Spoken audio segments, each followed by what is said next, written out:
안녕하세요. 여러분과 함께 고민하는 시간 사슴토론입니다. 저는 사슴토론의 사회자 권수민입니다. 안녕하세요. 저는 환경적용학과 17학번 정진예입니다. 네, 안녕하세요. 저는 글로벌 지역학부 17학번 임지수입니다. 네, 저희 사슴토론은 상명대학교 학우 여러분들이 학교를 다니시면서 한 번쯤은 각자 고민해보셨을 법한 주제들을 가지고 저희 SMBS에서 같이 토론해보는 프로그램입니다. 여러분, 다들 동물 좋아하시나요?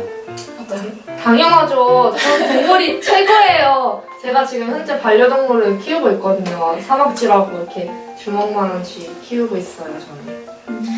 저는 동물이 조금 힘들어요. 왜냐면 어릴 때 할머니 집에 갔는데 할머니 집에 멍멍이가 저를 향해서 좀 크게 많이 짖었던 경험이 있어서 그 뒤로 조금 많이 힘들어하는 것 같아요. 네, 이렇게 두 분만 봐도 동물에 대한 생각이 많이 다르다는 것을 알 수 있는데요. 여러분, 혹시 우리 학교에 돌아다니는 온순 선배님을 보신 적이 있으신가요? 학우 여러분들이 이 온순 선배님을 보면서 유기견, 유기묘 문제에 대해 다들 한 번쯤은 생각해 보셨을 거라고 저는 생각하는데요. 그래서 오늘의 주제로 캠퍼스 내에 있는 유기견, 유기묘, 이대로 괜찮을까에 대해서 한번 얘기해 보도록 하겠습니다. 그럼 지금부터 토론을 시작해 볼 텐데요. 찬성 측부터 입장 말씀해 주시면 되겠습니다. 저는 대학가의 동물들이 지금처럼 있어도 괜찮다고 생각을 합니다. 왜냐하면 솔직히 사람이 사는 공간을 사람이 멋대로 규정을 해놓은 거지 동물이 살아도 저는 괜찮다고 생각을 하거든요. 그렇기 때문에 동물이 사는데 사람이 오지 말라 가라라고 할 그런 의무는 없는 것 같습니다. 네, 잘 들었습니다. 그럼 다음 반대측 입장도 한번 들어보겠습니다.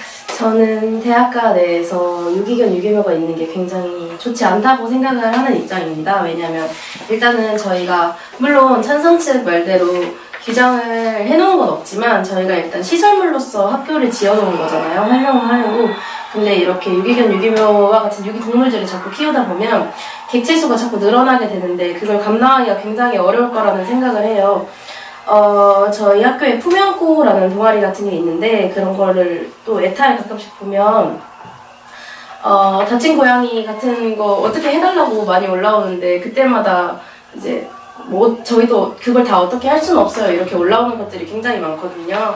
그리고 또 얘네가 사는 오변 같은 거나 소음 같은 것들 그리고 얘네가 갖고 있는 인간에게 각종 미해한 질병들 같은 것 때문에 조금 위험할 수 있다고 생각을 합니다.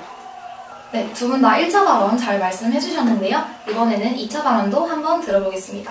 이번에는 반대측부터 말씀해 주시겠습니다. 네, 저는 사실 아까 말했던 거에 연장선이 될 것 같은데요. 동물들 입장에서도 굉장히 좋지 않다고 생각을 해요. 왜냐면 얘네가 소리를 낸다고 해서 저희가 시끄럽다고 얘네 성대 수술 같은 거를 함부로 시키는 것도 굉장히 실례라고 생각을 하고요. 그리고 그런 글을 본 적이 있어요. 사람들이 온순이를 너무 귀여워하다 보니까 슈르 같은 걸 너무 많이 줘가지고 얘가 설사를 맨날 한다고 그런 것도 들어본 적이 있고 또 최근에 온순이가 임신을 했다가 이제 아기를 낳은 걸로 알고 있어요. 근데 그런 굉장히 스트레스를 많이 받는 상황에서 사람들 손에 지속되는 것보다는 차라리 전문적인 기관에 가서 도움을 받는 게 훨씬 얘네한테도 더 좋다고 생각을 합니다. 네, 다음 찬성 측 의견도 한번 들어보겠습니다.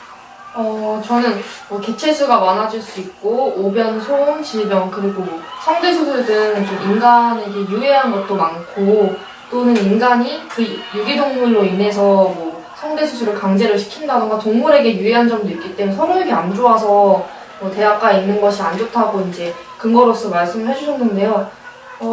솔직히 개체수가 많아지는 것은 꼭 대학로에 있어서가 아니라 충분히 길거리에서도 개체수가 많아질 수 있다고 생각하고요. 오히려 대학가에서 관리를 하다 보면 중성화 수술로 인해서 개체수가 많아지는 걸 좀 줄일 수도 있고요.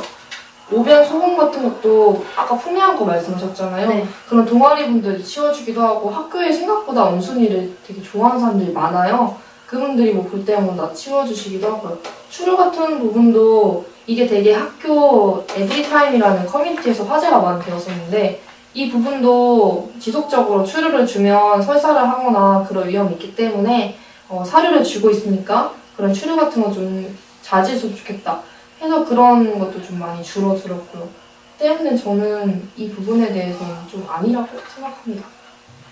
네, 지금까지 양측의 의견을 한 번씩 들어보았는데요. 찬성 측에서는 장소에 따라 사람을 차별 대우하지 않듯이 유기동물에게도 생활 반경을 제한하지 말아야 하고 동물들이 학생들에게 정신적 안정을 준다는 점에서 대학교에서 유기동물이 함께 살아가는 것은 문제가 없다고 말씀해 주셨고요.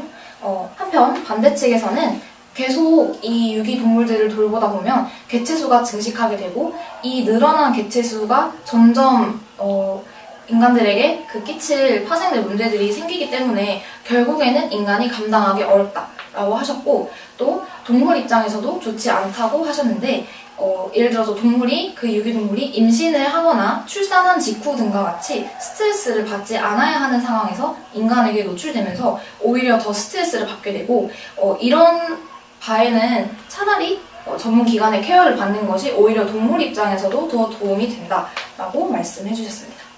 그럼 이제 지금부터 자유 발언 한번 해볼까요? 자유발언 저부터 하면 되나요? 상관없습니다. 자유롭게 해주세요. 그럼 아까 진희 씨? 진희 네. 씨부터 하시니까 예. 글로벌 지역 카페인 제가 먼저 해볼게요. 네. 저는 솔직히 동물이 제가 키워서 아는데 정서적인 안정감을 주는 게 참 많아요. 동물을 보면서 뭐 되게 귀엽다 하면서 힐링도 되고 간식도 주면서 얘가 행복해하는 모습 보면 나도 좋고 저는 대학가에 동물이 있는 게 되게 많은 피해를 준다고 생각을 안 해요. 사실 대학가도 인간이 맘대로 거기다가 대학을 지어놓은 거지 사실 원래는 거기가 고양이가 살던 곳일 수도 있잖아요. 또는 강아지가 살던 곳을 우리가 맘대로 개척해서 한 거니까 그래서 저는 유기견이나 유기묘가 사는 것에 대해서 아까도 말했지만 진짜 찬성입니다. 저는 아까 해줬던 말들에 대해서 반박을 좀 몇 가지 해보자면 다 뭐 대학가뿐만이 아니라 다른 곳들 전부 다 유기견이 잘 있을 수 있고 그렇게 말씀하셨는데 그래서 전문 시설기관이 생긴 거라고 생각을 하고요. 그걸 다 감당을 못하기 때문에 그래서 더욱 이 개체수가 늘어나는 걸 좀 방지할 필요성이 있는데 그건 또 어렵잖아요, 저희가. 그리고 그 임신한 걸 이제 스트레스를 많이 받는다는 거에 대한 입장으로 중성화를 얘기하셨는데 이건 아까 그 성대수술이랑 별반 다를 게 없다고 생각해요. 저희의 필요를 위해서 중성화를 강요한 거잖아요. 그리고 정서적인 안정감이라고 말씀하셨는데 이건 솔직히 인간의 이기적인 이기심이 아닌가 생각을 좀 해봅니다. 네, 양쪽 의견 모두 잘 들어보았습니다. 마지막으로 각각 최후별로 시작하도록 하겠습니다. 반대측부터 차례대로 말씀해 주실게요. 저는 케어되지 않은 다수의 동물들과 인간과의 공존이 매우 어렵고 동물의 수가 늘어났을 때 감당하기도 힘들다는 걸 근거로 들었고요. 동물들이 사람 손을 많이 탐으로써 얻는 피해도 굉장히 많을 것 같다고 또 근거를 들었었고요. 그래서 전문 시설에서 보호받는 것이 훨씬 더 서로에게 좋은 결과를 도출한다는 생각에 저는 대학가에서 유기동물이 있는 것을 반대하는 입장입니다. 저는 동물이 정서적 안정감을 주고 그리고 대학가에서 이렇게 동물이 다니는 것은 사람도 다니니까 동물도 다녀도 되겠죠? 그래서 저는 괜찮다고 생각합니다. 감사해요! 네, 두 분의 의견 모두 잘 들었습니다. 지금까지 저희는 대학에 있는 유기묘, 유기견과 같은 동물들을 그대로 두는 것이 괜찮은가에 대해서 한번 토론해 보았는데요. 시간과 장소의 구분 없이 인간과 동물이 서로 같이 살아가기 위해서는 많은 이들의 노력이 잘 어우러져야 할 것 같습니다. 학우 여러분들도 오늘의 주제에 대한 의견이나 함께 토론하고 싶은 주제가 있으시다면 댓글창에 남겨주시기 바라고요. 본 영상의 댓글을 22일까지 남겨주신 분들께 추첨을 통해 소정의 상품 드리고 있으니 참고해주시면 감사하겠습니다. 그럼 저희 사슴토론은 다음 주 이 시간 새로운 주제로 다시 찾아뵙겠습니다. 감사합니다. 바이바이.